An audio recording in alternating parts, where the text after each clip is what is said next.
6:38, we check back in with Mike Ethel now with business news. Mike has the latest. Hey, good morning, Tammy. We're looking at a steady morning on major markets globally. A bit of a surprise to some, considering the political upheaval that is currently underway in Venezuela. The U.S. Basically telling the government there, the leader, Nicolas Maduro, to step down after losing a recent election. U.S. recognizing the opposition candidate in this case, along with other nations, including Canada.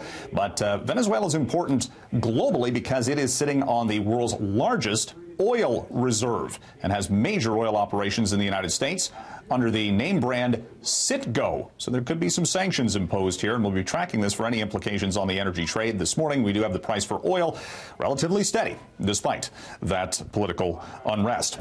Hydro One and Avista officially calling off their $4.5 billion merger. This is not a surprise. This deal had been pretty much under question after the changing of the board of directors at Hydro One under the Ford government.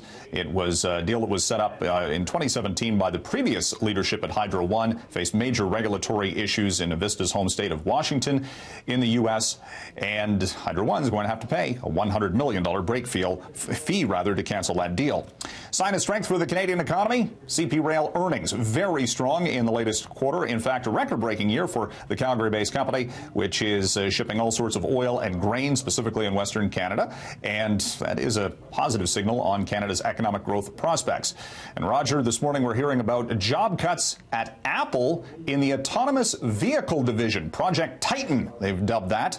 But instead of building autonomous or self-driving cars, Apple is more interested in doing the actual technology that makes autonomous vehicles work. So this could also be in the wake of Apple's slowing sales on various products.